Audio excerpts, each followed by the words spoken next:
La Biblia está llena de acontecimientos reales que forman parte de nuestra historia. Pero la Biblia es mucho más que historia. Es el registro de la interacción de Dios con la raza humana. Conquistados por las tropas de Unámonos Alejandro al Magno. profesor Benjamín Baker, quien dirige el curso Sinopsis del Antiguo Testamento 1, dándonos una vista panorámica desde Génesis hasta el libro de Esther.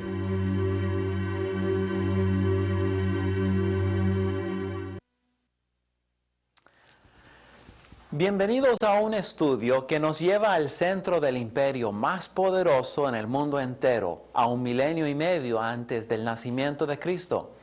Recuerde que terminamos el episodio anterior con un poquito de suspenso. Jacob había llevado a su familia de Canaán hasta Egipto para salvarlos del hambre. José, el hijo predilecto de Jacob, ya estaba en Egipto. Dios había obrado soberanamente para colocarlo en una posición como primer ministro del imperio. Por medio de la influencia de José, pudieron quedarse en Gosén, una región que era buena para el ganado. Dios planificó todo esto por varias razones. En primer lugar, los protegió del hambre en Canaán. Segundo, los puso en un lugar de abundancia en que pudieron multiplicarse en gran manera. También estaban recibiendo una educación vocacional. Mientras trabajaron como esclavos, algunos fueron enseñados a construir, otros a trabajar con piedra y madera, y otros a trabajar con metales. Finalmente, Dios los estaba guardando del paganismo en Canaán. Eventualmente, Dios iba a castigar a los cananeos por medio de los mismos hebreos. Pero, mientras tanto, quería que su pueblo estuviera lejos de las abominaciones que estaban cometiendo los cananeos. En Egipto, los hebreos fueron marginados y detestados como raza. Esto ayudó a que ellos no fueran aceptados en la sociedad y a la fuerza tuvieran que mantenerse unidos y recordar que Dios tenía un plan para ellos. Cuando sufrimos y nos hace dudar, deberíamos recordar que Dios siempre tiene un plan y algún propósito. Los eventos del cautiverio y éxodo muestran que el plan de Dios muchas veces no se entiende sino hasta después. Ocurrió un evento de proporciones nacionales para Egipto. Fue invadida por una gente del norte llamada los Hicsos. Según algunos, esto tomó lugar en el año 1730 a.C., pero estas fechas son muy difíciles para precisar. Realmente no sabemos una fecha exacta para esta invasión, solo sabemos que vinieron desde el norte y desalojaron a los egipcios, empujándolos muy hacia el sur. Esto resultó en que los egipcios establecieron una nueva capital llamada Tebas. Al norte todavía estaban los hebreos y los hicsos se apoderaron de ellos. Éxodo 1:8 refiere a este nuevo régimen diciendo: se levantó sobre Egipto un nuevo rey que no conocía a José. El evento dio inicio a mucho abuso y sufrimiento. Es interesante que Dios se lo había profetizado hace muchos años a Abraham. En Génesis 15:13 le mostró que sus descendientes sufrirían en tierra lejana. También profetizó que en la cuarta generación, o en números redondos 400 años, serían liberados. Yo estoy seguro que en Egipto había un remanente fiel que sabía de estas profecías y que estaban orando a Dios y esperando una liberación. En cierto sentido, la historia de esta se está repitiendo porque aquí estamos esperando la segunda venida de Cristo. Y como iglesia, estamos esperando una liberación de este mundo. Ya que hemos puesto algo del escenario, emplearemos el método que comenzamos en Génesis. Vamos entonces a la primera pregunta. ¿Quién escribió el libro? Pues con la misma confianza y por las mismas razones, podemos contestar que fue Moisés. Es en este libro que tenemos la mayoría de información sobre su vida. Diríamos que en parte él escribió una autobiografía. La segunda pregunta que nos toca es, ¿cuál es el sentido del título? Los judíos llamaron el libro, y estos son los nombres. En el hebreo sería We'ele Shemot. Así comienza el primer versículo. Los traductores de la Septuaginta pusieron el nombre Éxodo, que quiere decir salida. Esto señala que el tema principal del libro es la salida de Israel de Egipto después de 430 años en Egipto. Esto está confirmado en Éxodo 12:40. Otra pregunta es, ¿cuándo fue escrito el libro? En Éxodo 17:14, Dios mandó a Moisés que escribiera los eventos de la jornada por los hebreos. Por eso concluimos que Moisés comenzó a escribir durante el primer año del Éxodo, o sea, el año 1445 a.C. Seguramente después de tal evento, Moisés quiso grabar una historia completa de todos los eventos mientras estaban frescas en su mente, para nunca olvidarse de su realidad. Ahora, muy importante, ¿cuánto tiempo abarca el libro? Bueno, saque la calculadora.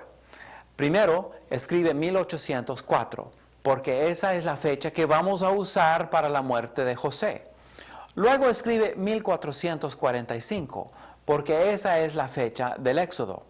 Ahora reste. La diferencia fue 286 años, ¿verdad? Según Éxodo 1:11, parece que la servidumbre de los hebreos comenzó con la construcción de las ciudades de Pitón y Ramesés. ¿Cuándo fue esto? Popularmente se cree que el faraón Ramesés mismo las construyó en una fecha más tarde, pero nosotros creemos que fueron edificadas por los reyes Hyksos. El Dr. Whitcomb dice que estas construcciones comenzaron en el año 1730 a.C. Si aceptamos esa fecha y la fecha de 1445 a.C. como el primer año del Éxodo, entonces el libro incluye algunos 286 años, o sea, desde el año 1730 hasta 1444 a.C. Recuerde que aproximadamente 74 años pasaron entre Génesis 50 y Éxodo 1. O sea, desde la muerte de José en 1804 a.C. hasta el reinado de los Hyksos en 1730. Hay mucho desacuerdo acerca de la fecha del Éxodo. Las dos fechas principales sugeridas son la fecha temprana de 1445 a.C. y la fecha que llamamos tardía de 1290 a.C. Temprana significa que ocurrió antes de la otra fecha. Tardía significa que ocurrió más tarde. Estos son los términos usados por los libros que tratan la historia antigua. La fecha que prefiero, la temprana, descansa sobre 3 pasajes bíblicos y evidencia extrabíblica. El primer pasaje se encuentra en Primera de Reyes 6:1. Y dice que 480 años pasaron entre la salida de Egipto y el 4º año del reinado de Salomón. La fecha del reinado de Salomón fue de 971 hasta 931 a.C. Esta fecha es aceptada universalmente. Por eso, Primera de Reyes 6:1 indica que la fecha temprana es la fecha correcta. El segundo pasaje se encuentra en Jueces 11:26 y dice que en el tiempo de Jefté, el 9º juez, que Israel ya había ocupado la tierra por 300 años. Es creído que Jefté ministró cerca del año 1087 a.C. Si restamos 300 años a la fecha de 1445, nos lleva al tiempo de los jueces de la tierra. Esto también prueba la fecha temprana. El tercer pasaje se encuentra en Hechos 13, 19 y 20. dice que hay 450 años entre la salida de Egipto y la conquista de Jerusalén por David. Es creído que David conquistó Jerusalén cerca del año 990 a.C., confirmando otra vez la fecha temprana. En estos puntos estoy descansando sobre los descubrimientos y argumentos de Gleason Archer en su reseña crítica de una introducción al Antiguo Testamento. Sírvase a leer su libro para buscar más detalles. La evidencia extrabíblica se encuentra en las tabletas de El Amarna, descubiertas hace más o menos un siglo.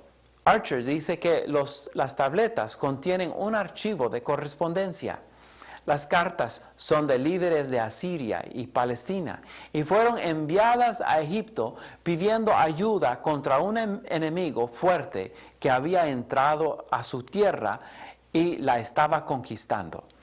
Archer concluye, esas tabletas registran la conquista hebrea de Canaán en 1400 a 1380 antes de Jesucristo, desde el punto de vista de los propios cananeos. Los que aceptan la fecha tardía de 1290 a.C. interpretan los pasajes mencionados arriba figurativamente y dicen que Ramsés II fue el faraón del Éxodo. Creemos que la fecha temprana está más de acuerdo con la Biblia. Esta discusión naturalmente nos lleva a preguntar ¿quién fue el faraón del Éxodo? Primero, permítame explicar que el término faraón indica posición, no fue nombre. Se usaba de la misma manera en que nosotros usamos la palabra presidente. Pero los historiadores antiguos no siempre grabaron de cuál faraón estaban hablando. Seguramente en su tiempo era ampliamente claro y no hubo necesidad, pero ahora hace que nosotros nos rascamos la cabeza un poco. También es importante reconocer que eran muy diferentes a los presidentes modernos. Mantenían el poder dentro de una familia real por todo el tiempo que podían, a veces por siglos. Esto es lo que llamamos una dinastía. Bueno, si aceptamos la fecha temprana de 1445 como la fecha del principio del Éxodo y 430 como el número de años que los hebreos moraron en Egipto, podemos tratar de hacer una determinación en cuanto a los reyes de Egipto que afligieron a los hebreos. Concluimos que la servidumbre de Israel comenzó durante los reyes Hicsos cerca del año 1730, cuando se levantó sobre Egipto un nuevo rey que no conocía a José. El faraón que persiguió a los israelitas durante el tiempo del nacimiento de Moisés fue Tutmosis I, que vivió de 1528 a 1508 a.C., y que el faraón del Éxodo fue Amenhotep II, que vivió de 1450 a 1423 a.C. Los que aceptan la fecha tardía de 1290 o 1250 dicen que Ramsés II fue el faraón del Éxodo. Tengo estos libros seculares sobre Egipto, pero entre ellos mismos no coinciden sobre una fecha para el Éxodo. Realmente ni quieren admitir la historicidad del tema. ¿A quiénes fue escrito el libro? Ahora quiero una respuesta un poco más analítica. Podemos comprender muchas cosas si solo profundizamos un poco sobre el autor y los recipientes. Un dato que se les olvida a muchos cristianos es que una llamada gente mixta también salieron de Egipto en la misma liberación. Podrían haber sido otras gentes también en el cautiverio o se podían haber convertido los mismos egipcios. Sabemos que en el camino y en Canaán otras gentes estaban uniéndose a los hebreos. Si piensa que era un grupo exclusivo de hermanos santos, está equivocado. En gran parte los problemas que tuvieron fue debido a la falta de fe y conocimiento de estas personas nuevas a la fe hebrea. Qué bonito es recordar que la misión de Dios no ha cambiado en todas las edades. Dios sigue atrayendo nueva gente para sí mismo. Hoy día usa la iglesia para salir y buscar a los perdidos. En aquel entonces, el método divino fue formar un pueblo y hacer que los que fueran atraídos al grupo podrían unirse y aprender de su fe. Sinopsis también nos hace preguntar, ¿en dónde tomaron lugar los eventos del libro? Primero permítame señalar que Moisés escribió esta parte mientras estuvieron acampados cerca al monte Sinaí. Estuvieron allí unos meses recibiendo la ley de Dios. Popularmente Sinaí está sobre una península pegada a Egipto. Sale en el Mar Rojo. Pero ¿cómo podemos saber dónde queda esto? El problema es que la tradición histórica no es muy segura. ¿Cuál de estos montes fue Sinaí? ¿Sabía usted que existen 8 diferentes teorías? En Arabia Saudita tienen una montaña que llaman el Monte de Moisés y personalmente creo que tiene más posibilidades que el llamado Sinaí. Esto es importante porque afecta el lugar en donde cruzaron el Mar Rojo. Hay varias teorías para esto también. Algunos dicen que cruzaron un lago cerca del Mediterráneo. Otros dicen que fue el gran lago Amargo, que está a la entrada al desierto. Otros que cruzaron o el Golfo de Suez o el Golfo de Aqaba. No hay una solución fácil. Lo que importa es que se cumplan todos los requisitos así como aparecen en la Biblia. Lo más claro es que el contenido del libro es la cosa más importante del estudio. Por eso preguntamos, ¿de qué se trata el libro? ¿Cuáles son los temas y el contenido? Entonces les ofrezco el bosquejo del libro. El primer capítulo también sirve como una división principal. Vamos a poner el título, La familia de huéspedes se convierte en una nación de esclavos. Comienza el libro hablando de una lista de los hijos de Israel. Moisés hace una transición en el versículo 8 para hablar del principio de la opresión. Se levanta sobre Egipto un nuevo rey que no favorece a los hebreos. Este rey hace un edicto que manda matar a los niños hebreos. Los capítulos 2, 3 y 4 hablan de la preparación de un caudillo, Moisés. En primer lugar, su nacimiento fue en un tiempo muy peligroso, porque la póliza del faraón fue de matar a todos los niños varones. Se llama infanticida. Terrible, ¿verdad? Pero no muy diferente a la práctica moderna del aborto. Por la fe de padres piadosos y de la línea de Leví, Moisés fue preservado. Después de ser criado como príncipe de Egipto, Moisés trata de ayudar a los hebreos y es rechazado. Tiene que huir a Madián y se queda por 40 años. En este periodo se casa con Séfora y cuida las ovejas de su suegro Jetro. Aprende mucho de Dios, que resulta eventualmente en su llamado experiencia que tuvo viendo una zarza encendida. Moisés ofrece excusas, pero Dios sobrepone a todo. Los capítulos 5 a 12 tienen que ver con la resistencia de Faraón y las 10 plagas. Capítulo 5 es en cuanto a la primera entrevista. Las cosas fueron de mal en peor porque el faraón aumentó la dificultad de los esclavos. En capítulo 6, Dios explica su plan a Moisés.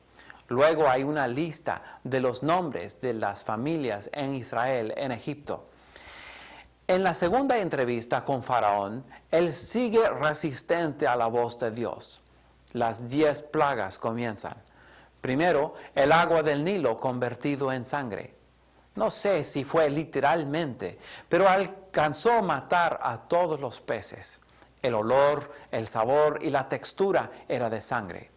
interpretamos las demás plagas literalmente. Segunda plaga en capítulo 8, la de ranas. Tercera, la plaga de piojos. Cuarta, la plaga de las moscas. En capítulo 9 tenemos la enfermedad y muerte del ganado. Sexta, la plaga de los tumores. La séptima fue la plaga de granizo, truenos y relámpagos.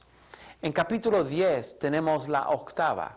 La plaga de langostas refiere a insectos como el saltamontes, no crustáceos del mar.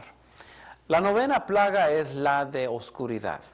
La peor de todas fue la décima. Fue la muerte de los primogénitos. A la mitad del capítulo 12 comenzamos una cuarta división, la liberación de Israel. El segmento termina en capítulo 15. Primero, la salida de Israel fue la salida de Israel de Egipto. Esto fue 430 años después de entrar a Egipto. Según Éxodo 12:41, se cumplió entonces la profecía de Génesis 15:13. Hoy día los judíos celebran anualmente esta fecha, el 15 de abril. Luego reciben los reglamentos para los extranjeros que los han acompañado. En capítulo 13 tenemos la separación de los primogénitos por Jehová. Después describe los primeros 3 días de la jornada. Menciona varios lugares que hoy día son imposibles para identificar. No olvide que los egipcios construían principalmente con adobe y después de 3000 años no queda mucho. En capítulo 14, el paso por el Mar Rojo. Los hebreos pasaron por el mar en seco, pero el ejército egipcio, el más poderoso del mundo, fue destruido en medio del mar. Al salir del mar, Moisés los dirigió en un canto de victoria. Ahora iniciamos el segmento de Israel en el desierto. Primero las aguas de Mara. El pueblo murmuró porque le faltó agua dulce, y Jehová mostró a Moisés un árbol que sanó las aguas. En capítulo 16 vemos el comienzo del maná.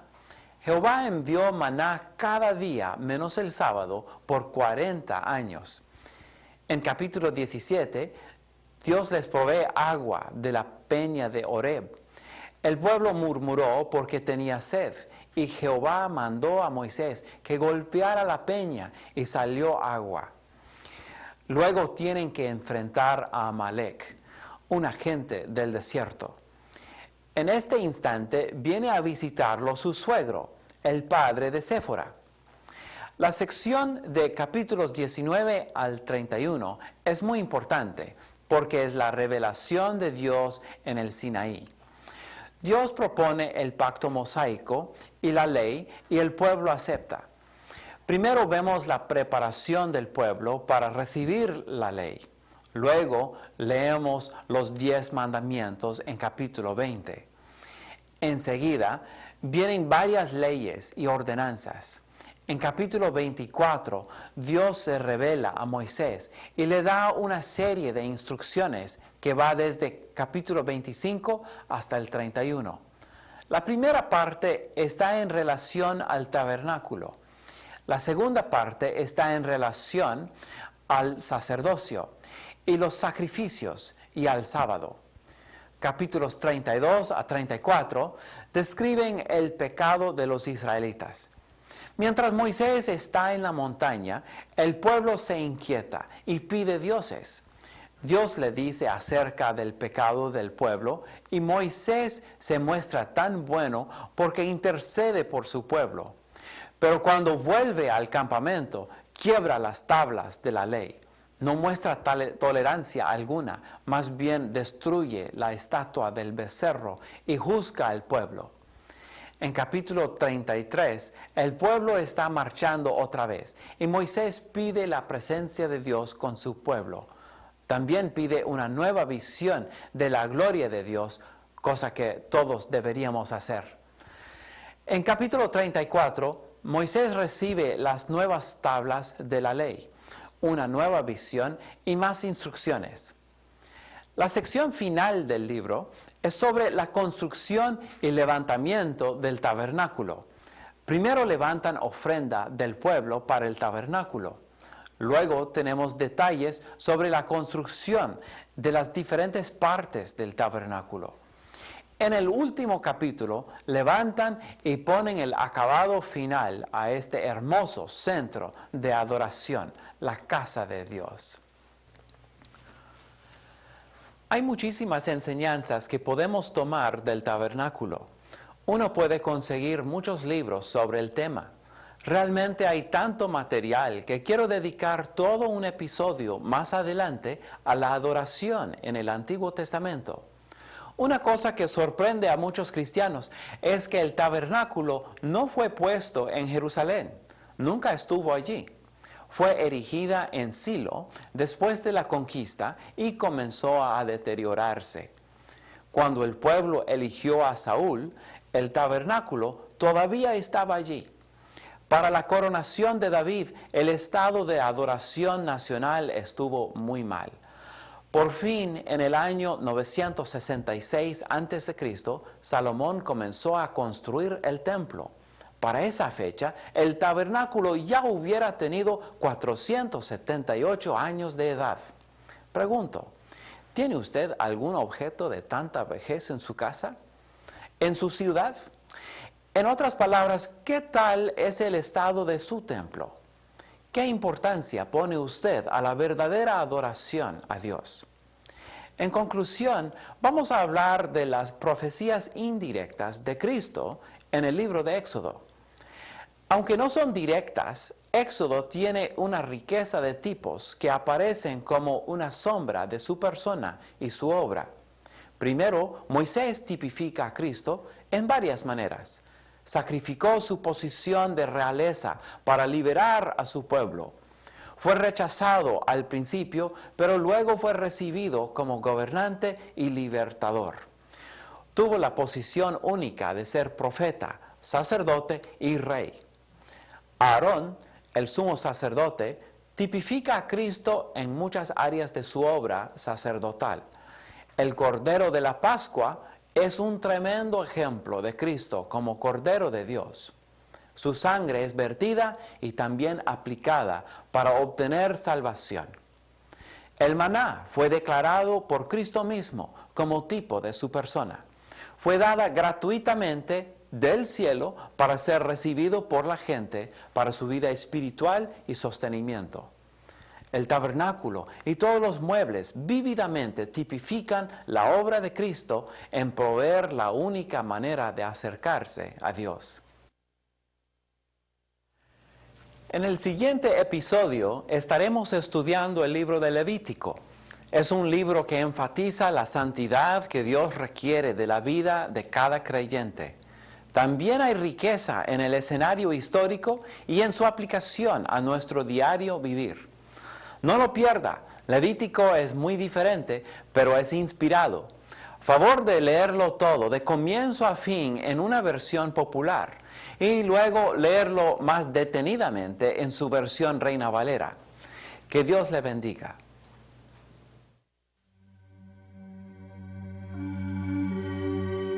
Así concluye la lección de hoy.